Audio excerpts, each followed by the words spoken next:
Hi అందరికీ ఈరోజు recipe వచ్చేసి వెజ్ స్టీమ్ మోమోస్ ఎలా ప్రిపేర్ చేసుకుందామో చూసేసుకుందాం. పిల్లలకి ఇలాంటి కొత్త కొత్త రెసిపీస్ చేస్తే వాళ్ళు ఇష్టంగా తింటారు కాబట్టి ఒకసారి ఈ రెసిపీ కూడా ట్రై చేసి చూడండి.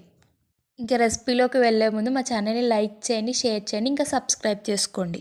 ఇంకా రెసిపీలోకి వెళ్దాం. ఫస్ట్ ఒక బౌల్ తీసుకోండి. ఆ బౌల్లో నేను ఇక్కడ 1/2 కప్ మైదా యాడ్ చేసుకుంటున్నాను. మైదాకి తగ్గట్టు సాల్ట్ యాడ్ చేసేసుకుంటున్నాను. సాల్ట్ అయిపోయిన తర్వాత కొంచెం ఆయిల్ యాడ్ చేసేసుకుంటాను. ఆయిల్ యాడ్ చేసుకొని ఆయిల్ అనేది మంచిగా మిక్స్ చేసుకొని ఇక్కడ వాటర్ కూడా యాడ్ చేసేసుకుంటున్నాను. మైదా తగ్గట్టు వాటర్ యాడ్ చేసుకొని మంచిగా పిండి అనేది మంచిగా కలిపేసుకుంటున్నాను. కలుపుకొని ఒక ముద్దలా చేసుకున్న తర్వాత ఇప్పుడు మళ్ళీ కొంచెం ఆయిల్ యాడ్ చేసుకొని మంచిగా నీట్ చేసేసుకొని పక్కకు పెట్టేసుకున్న తర్వాత ఇప్పుడు స్టఫింగ్ అనేది ప్రిపేర్ చేయాలి కాబట్టి ఒక కడాయి తీసుకోండి. ఆ కడాయి అనేది హీట్ అయిపోయిన తర్వాత ఇక్కడ ఒక 2 to 3 table spoons oil add చేసేసుకుంటున్నాను. ఆయిల్ కూడా హీట్ అయిపోయిన తర్వాత కొంచెం గార్లిక్ యాడ్ చేసేసుకుంటున్నాను. గార్లిక్ వేసుకున్న తర్వాత ఇప్పుడు నేను గ్రీన్ చిల్లీస్ కూడా యాడ్ చేసేసుకుంటున్నాను. గ్రీన్ చిల్లీస్ గార్లిక్ అనేది మంచి సాటే అయిపోయిన తర్వాత ఇక్కడ నేను ఆనియన్స్ యాడ్ చేసేసుకుంటున్నాను. ఆనియన్స్ కూడా కొంచెం పచ్చివాసన పోయిన తర్వాత చిన్న చిన్న ముక్కలు కట్ చేసుకున్న క్యారెట్ కూడా యాడ్ చేసేసుకుంటున్నాను. క్యారెట్ కూడా యాడ్ చేసేసుకున్న తర్వాత అది మంచిగా కలుపుకున్న తర్వాత ఇక్కడ నేను క్యాబేజ్ కూడా యాడ్ చేసేసుకుంటున్నాను. క్యాబేజ్ కూడా మంచిగా యాడ్ చేసేసుకొని ఒక మూత పెట్టుకొని ఒక 5 minutes అలా మంచిగా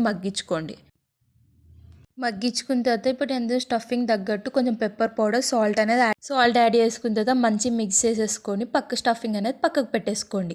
ఇప్పుడు మళ్ళీ స్టవ్ యాడ్ చేసుకొని స్టీమర్ యాడ్ చేసుకోవాలి. మా దగ్గర స్టీమర్ లేదు కాబట్టి నేను ఒక బౌల్లో వాటర్ యాడ్ చేసేసుకొని దాని పక్కన జల్లెడ పెట్టుకొని పక్కకు పెట్టేసుకున్నాను. ఇప్పుడు ఏదైతే నీట్ చేసిన పిండి ఉంటుంది కదా అది మంచిగా స్ప్రెడ్ చేసుకొని ఇప్పుడు నా దగ్గర కట్టర్ లేదు కాబట్టి ఇంట్లో నేను ఒక గ్లాస్ తీసేసుకొని రౌండ్స్లా కట్ చేసేసుకున్నాను. మా దగ్గర కట్టర్ లేదు కాబట్టి నేను రౌండ్గా చిన్న చిన్న సర్కిల్స్లా కట్ చేసేసుకుంటున్నాను. ఏదైతే చిన్న చిన్న పూరీలు ఉంటుంది కదా స్టఫింగ్ ప్రిపేర్ చేసుకున్నాం కదా కొంచెం కొంచెం తీసుకొని నేను ఏదైతే విధానంగా చూపెడుతున్నా యాజ్ ఇట్ ఈస్ అలాగనే మంచి లోపల స్టఫింగ్ అనేది బయటికి రాకుండా మంచిగా పూరీని అనేది మంచిగా కవర్ చేసేసుకోండి. మీకు ఎలా షేప్ కావాలంటే అలా షేప్ ప్రిపేర్ చేసుకొని నేనేమో ఇక్కడ ఇలా షేప్స్ అనేది ప్రిపేర్ చేసేసాను.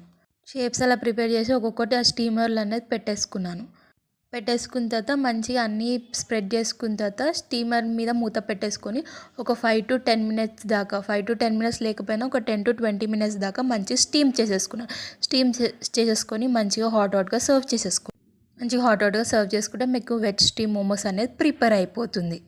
వెజ్ స్టీమ్ మోమోస్ అనేది మంచిగా కట్ చేసుకొని అలా మోమో సాస్లో డిప్ చేసేసుకొని